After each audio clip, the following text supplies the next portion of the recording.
Welcome to Teen Kids News. I'm Sienna. We'll start with our top story. In recent years, bees have been disappearing from their hives. Just why, we're not exactly sure. But what we do know is that it's a serious problem. Scott tells us more. People, when they think about bees in general, they think insect or it's a bug that stings me. So, why do I care if it goes and stings? But as Zeke Freeman explained, we need to care. Zeke knows a lot about bees. His company, Bee Raw Honey, works with beekeepers all across the country. But, the reality is that bees pollinate over 100 different fruits and vegetables. We're talking about strawberries, broccoli, apples, melons, pumpkins. I mean, really basic fruits and vegetables that we eat every day. That's why what's happening in the bee world is causing alarm in the human world. Bees are dying in droves and disappearing from hives.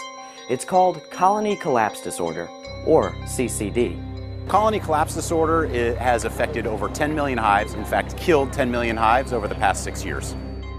No one knows why this is happening. There are many theories.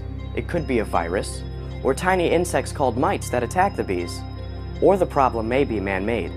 We have pesticides that are put on everything, from fruits and vegetables, beans, corn, soy, and bees fly around and they collect pollen and nectar from these plants. And, those pesticides, either kill them or significantly lower the immune system of the bees, so they get sick easier. While research continues, people are working to protect bees. Leanne Newton helped start the National Honeybee Conservancy. Our goals are to raise awareness about bees, educate, and make it possible for many people to get involved in this activity, which has so many interesting aspects to it. Beekeeping isn't limited to farms and rural areas. Many cities like Manhattan are home to thriving hives, and teens like Jackson help tend them. Of course, it takes a whole lot of protective gear.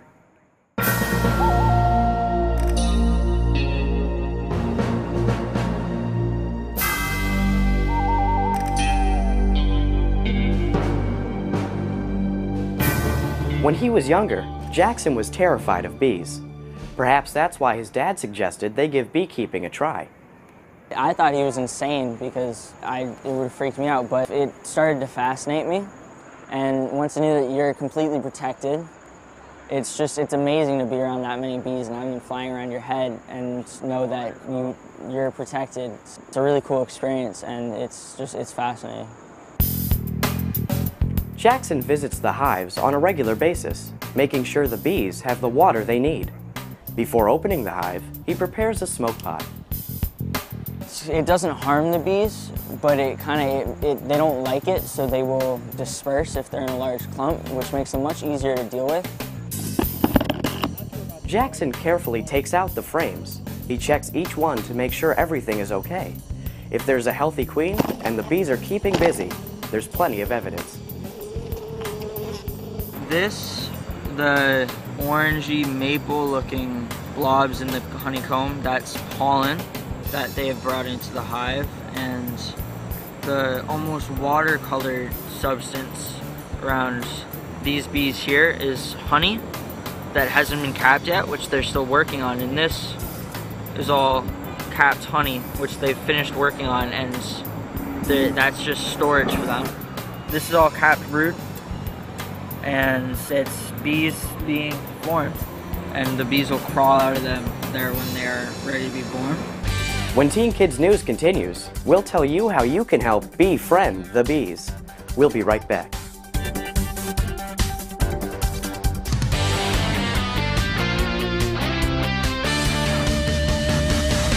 As we've reported, when it comes to pollinating fruits and vegetables, bees are the A-team. Without them, we'd have a lot fewer foods to eat. Bees also give us honey, which many say can be a healthier alternative to processed sugar. We have to remember that it's still a sugar, so we don't want to go crazy with it. Since honey is sweeter than sugar, you can use less of it. And if you think all honey tastes the same, you're in for a surprise. Zeke explains that honey can be varietal. That means there's different varieties depending on where the bees gather the nectar.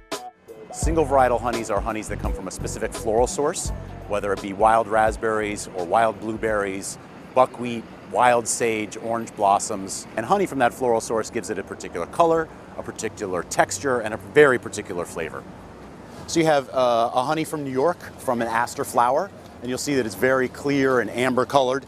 And so this is buckwheat honey. It comes from Washington State, and you'll find that it has much more grainy consistency as it crystallizes, and more of a molasses flavor. And then lastly, we have a Colorado star thistle, and again, this one you'll find is very buttery smooth as it crystallizes, and even has kind of flavors of nutmeg and cardamom, and a very smooth, buttery texture. So those are three different varieties of what we call single varietal honeys. So, what can we do to help save the bees? There are numerous things that consumers and you and me can do about it. One is buy organic produce, because the more organic produce that is produced, the less fungicides and the less pesticides are out there to harm our bees. Another idea is to plant a bee-friendly garden. Something that has a lot of flowers that bloom from spring until fall. Obviously, don't use pesticides in your own garden or fungicides. You can also, buy local honey. Buying local honey helps your local beekeepers. Or maybe you might want to try your hand at becoming a beekeeper. It's a great hobby. You will be the coolest person on your block, and you'll be helping to save the honeybees, and you'll be learning something that'll be enrich your life forever. A great way to find out more is to go to the honeybeeconservancy.org website, where you can see lots of information. For kids, we recommend that you visit our kids page. The message is pretty clear. If we don't take steps now to combat colony collapse disorder, one day we may be without bees. If you have trouble getting up in the morning, blame biology.